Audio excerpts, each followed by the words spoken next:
지금까지 말씀드린 물권 변동은 물권 전반에 걸친 물권 변동이었습니다. 이걸 우리가 이제 총론적인 부분이다 이렇게 말씀드릴 수가 있습니다. 이제 강론적인 부분은 개별적으로 이야기하자는 겁니다. 그러면 앞에서 제가 말씀드릴 때 민법에 8가지 물권이 나와 있는데 그 중에서 한 가지를 빼버린다 그랬습니다. 질권을 빼버린다. 왜냐? 시험 범위가 아니기 때문에 동산에만 적용되기 때문에 그래서 빼버립니다. 그러면 7가지가 되겠네요. 그래서 우선 우리가 물권 강론 그래 봅시다. 7가지를 말씀드리는데 순서대로 점유권, 소유권, 지상권, 지역권, 전세권, 그리고 유치권, 저당권을 차례로 말씀드리되 이번 강좌는 점유권 첫 번째 강좌가 되겠습니다. 제55강입니다. 예고 말씀대로 점유권 시작하겠습니다. 먼저 점유라는 말이 어려운 말인데요. 점유는 물건을 사실상으로 지배하는 상태를 점유라고 얘기를 합니다. 그러면 여기서 물건을 사실상 지배한다 했기 때문에 소유자가 점유자일 때가 있습니다. 지금 내가 입고 있는 옷 그리고 내가 타고 온 자동차를 회사 주차장에 파킹해 놓고 올라와서 강의를 합니다. 이랬을 때 그 자동차도 내가 점유하는 겁니다. 내가 권리자로서 소유자로서. 그런데 예를 들어서 갑은 남의 아파트를 빌려서 거기서 살고 있다면은 소유자 아니지만은 임차권자로서 점유를 하는 겁니다. 그리고 더 나가서 지상권자도 점유를 합니다. 그런데 어떤 사람은 예컨대 을은 남의 물건을 도둑질해 가지고 남의 카메라를 도둑질해 가지고 목에 걸고 차고 다니면서 목에 걸고 차고 다니는 게 점유 상태입니다. 그러면서 자기 것처럼 경치를 촬영하고 사용을 합니다. 그 사람도 점유자입니다. 그럼 여기서 사실상 점유라는 거는 정당한 권리가 있건 없든 따지지 않고 사실상으로 지배한다 라는 얘기가 되겠습니다. 그럼 거기는 두 가지가 있네요.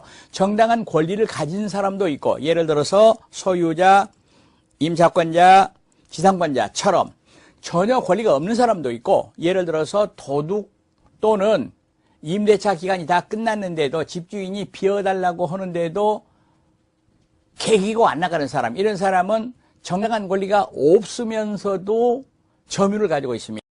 여기서 제가 자꾸 정당한 권리 그랬는데요. 물권의 종류 분류할 때는 이 정당한 권리를 본권 그렇게 말합니다. 그런데 이 점유가 있으면 민법은 일종의 물권인 점유권을 인정을 해요. 점유, 이것이 그러니까 요건이고 점유권이 효과고 이렇게 우리가 얘기할 수가 있다는 얘기입니다. 그럼 이렇게 되겠네요. 도둑놈이 남의 물건을 훔쳐가지고 남의 카메라를 찍고 다닙니다. 그런데 예를 들어서 얘기할 때 제2의 도둑이 와서 그 카메라를 뺏으려고 그러면은 자기 거 아니니까 뺏길 수밖에 없냐. 그렇지 않습니다. 그 도둑하고 격투를 해가지고 물리칠 수가 있습니다. 이거를 점유보호 청구권이라고 말하는데 도둑의 점유는 정당한 점유가 아닌데도 불구하고 점유권이 인정된다는 얘기입니다. 다시 물건에 대한 사실상의 지배 점유를 법률 요건으로 해서 법률 효과가 생기게 돼 있는데 이런 제도를 전부 다 합쳐가지고 우리가 점유제도라고 얘기를 한다는 거죠. 그러면 점유권과 점유의 성립이랬는데요. 여기서 점유가 성립하면 그로부터 점유권이 생겨납니다. 즉 점유제도입니다. 이랬을 때 민법 규정을 보았더니 민법은 이렇게 정리를 하고 있습니다. 물건을 사실상으로 지배하는 그런 상태를 가리켜서 점유라고 하더라 입니다. 여기서 사실상 지배라는 것은 법률상 지배 아니다. 다시 말하면 본권이 있든지 없든지 상관없이 지배하는 경우가 될 것이다 이 말입니다.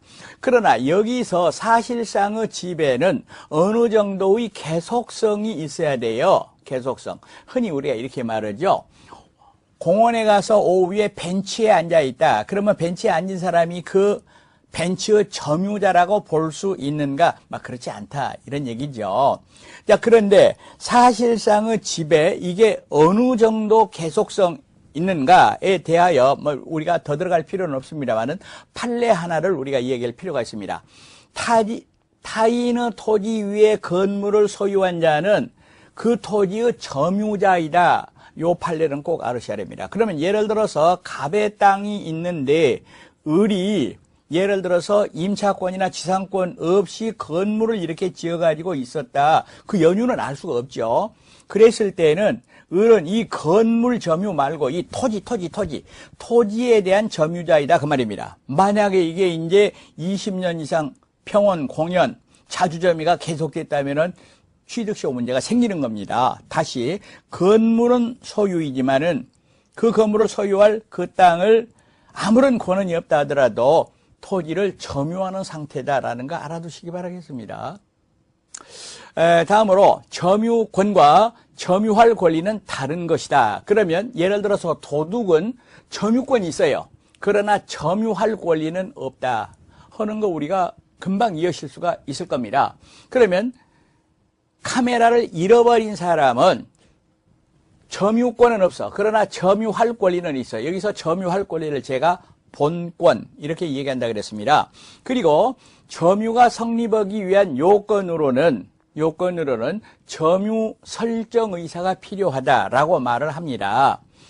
그러나 여기서 점유 설정 의사는 의사 표시에서 말하는 효과 의사하고는 다릅니다. 따라서 어린 아이나 예를 들어서 말하면은 제한 능력자, 예를 들어서 말하면 피성년 후견인, 피한정 후견인 이런 사람도 훌륭하게 점유를 가질 수 있습니다. 예를 들어서 어린아이가 자기 장난감을 가지고 놀고 있다.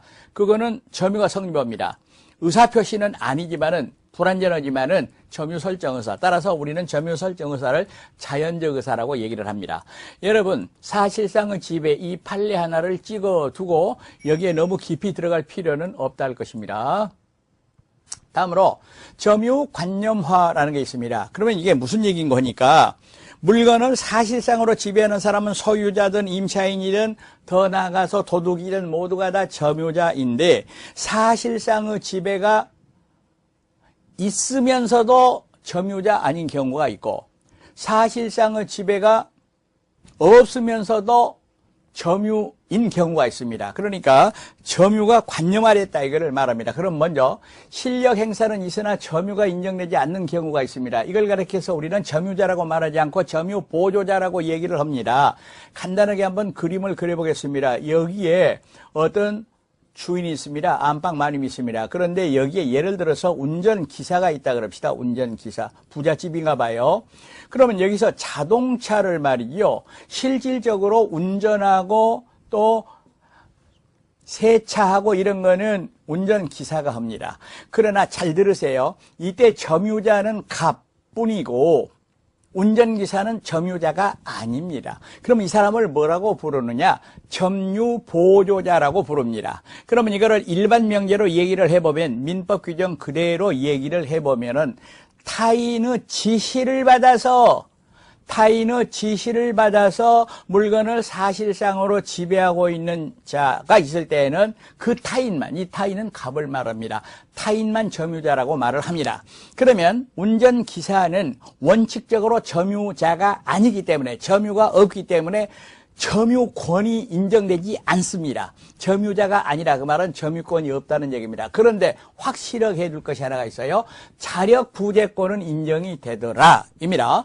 즉 운전기사가 점유자가 아니라 하더라도 다른 사람이 와서 도둑질을 해가려고 그런다, 차를 부시려고 그런다 이랬을 때는 격투를 한다, 자력 부재할 수 있다 그 말입니다. 그런데 여기서 법인의 기관의 직무상 점유는 점유 보조자가 아니다. 다시 말하면 점유다 그 말입니다. 여기서 법인의 기관이란 말은 이사, 감사 그런 사람이 되겠습니다. 그러니까 주인 일을 하고 있는 운전기사하고 회사의 이사는 다른 입장이다 이렇게 보시겠습니다. 다음으로 실력 행사는 없으나 점유가 인정되는 경우 첫 번째가 간접점유라는 게 있습니다. 간접점유. 그리고 여기서 간접점유를 일어나게 하는 관계를 점유 매개관계라고 얘기를 합니다. 예를 들어서 갑이 을한테 아파트를 세내줬어요. 이랬을 때는 실제로 살고 있는 사람은 을, 아파트 소유자는 갑인데 잘 들으세요. 이 을을 직접 점유자 이렇게 말하는데 갑을 간접 점유자 이렇게 말하는데 아까와 달라서 이거는 갑도 점유자, 을도 점유자라는 거 확실하게 두셔야 됩니다. 이때 갑을 간접 점유, 을을 직접 점유 이렇게 얘기를 합니다. 그리고 갑을 간의 관계를 점유 매개 관계라고 얘기를 합니다.